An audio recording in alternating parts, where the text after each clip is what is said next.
Okay, game. Second place goes to contestant number 2. Congratulations. Very well done, Sir Edgar. President of Wintermont provide the cash prize. Ganito paano kayo kay Ninong Ed? Paano po kayo kay Ninong Ed? Congratulations. Sino mo? Ayan na nga. Happy to lang.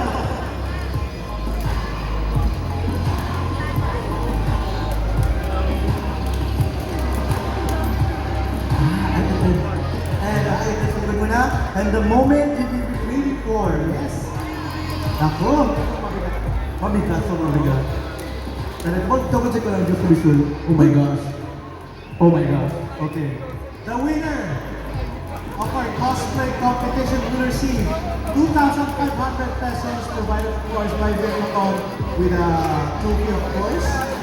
Garnering with a total score of 96%! Wow! 96%! 4% away from being perfect? By the way, yung sa hindi matatawag because of the friends, sorry, because not gonna be empty-handed. But tawagin muna natin yung champion. Our champion is contestant number... Contestant number 4!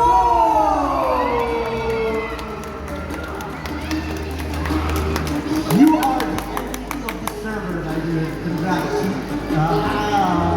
Yan ang literal na walang skip issue na pati. Auto muna tayo. And of course, contestant number 3, you're not gonna leave empty-handed. Please come for the meantime. Harap ka sa akin. Heel. Tuhod. Idol team. Yeah. So we made. One muna. One muna visual. Okay, balikan na natin. Contestant number 1.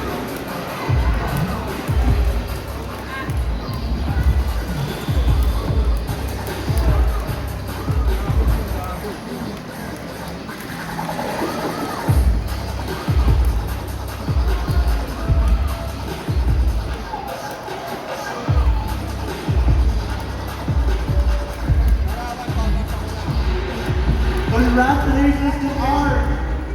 Ito, alam ko ang spirit ng mga mabilis yung business ng Wintermont. Only you can find it on Wintermont. Yes! Ayun na nga po. Ayun. Ayun, makapicture na. Sige, sige. Ayan, sige na.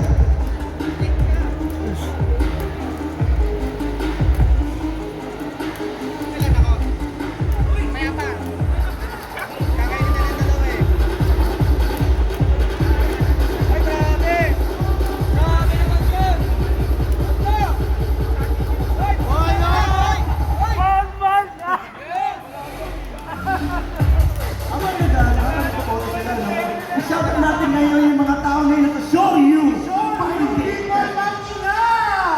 Monja. Yeah! And of course, natapasalamatan natin ang ating mga judges ngayon. Hope to see you guys again. And, you know, more katuwaan like this. Of course. Proud to thank you Wintermont for the invite, for having us here today, and to pretty much judge the cosplay event. So thank you so much. I know, thank you so much. Wintermont for always inviting us back, and for letting showcasing like talents cosplay and everything else. And also bringing back the magic with like retro stuff. Thank you! Yeah, thank you so much. Okay, so magluluto na tayo ngayon ng chicharong bulaklak. Tara! Okay, thank you. Thank you mga mare. Palakpakan mo natin, Maria Bube, Luna Trek. Thank you. Ano meron daw pare? Pare meron tayo mag-perform ngayon. Buti sa iyo tayo mag-perform ngayon. Wow! Okay, may download. So magkakapagalit, meron muna tayo yung music video na i-play dito ngayon. And I hope everyone will listen and focus dun sa i-play natin. Siya i-play na ko yung music.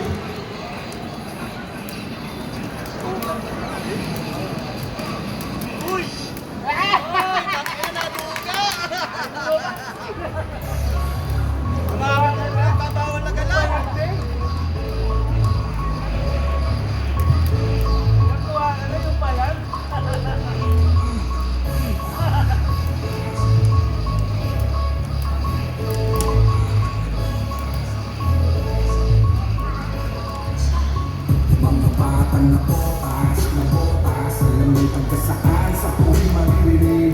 Kayang sumabay sa pagsuong may anay, alam ka tagumpay at hindi pagdadaig. Mga batang na botas alam may pagkasaan sa buhay maririnig. Kayang sumabay sa pagsuong may anay. Dito sa lugar kung tinutuan na kung saan napabilang din sa mga tinutusan ng talento sa pagsulat. Mga rima ay panggula na isanin mula kay Kain hanggang sa pagkukulat ng mga kapatid na hanggang ngayon nagtataguyod. Hindi puso ang peka at inasundo-subit ng bagong paglasok ang mapanatili sa mga kapapatan na bukas maatik lagi kasama. Kami sa mga ganay, hindi pwede naman ikipay mula sa mga bago at pinatalo may sila sa lutukan pa rin hapang bitbitan magtapat ng bayan na kung saan kami naglalay. Ang mga katulad ko din na produkto, pakinggan mo kanyang kinalayan. Isang sila tumapak at kung pwede sa masok at ipagkain nila na pagkapalan mo na una sa akin sobrang niya. At naging parang ko bawat takpan ko ng balaya. Di na pinalitan ni Kubigay, basta pala at tingin ako bigyan kasi mapahala. Taalan na hanggang ngayon ay aking tinatahan. Inaalat mapunin sa tuloy sa pinabala. Hindi ka magigaw, na ang lumaban lumapit sa bawat hamon yan ang tanging kong libangan. Bakang napatas ko ako hindi pang hihingaan. At lagi taas ko ito ang aking sinilangan. Ay, nako!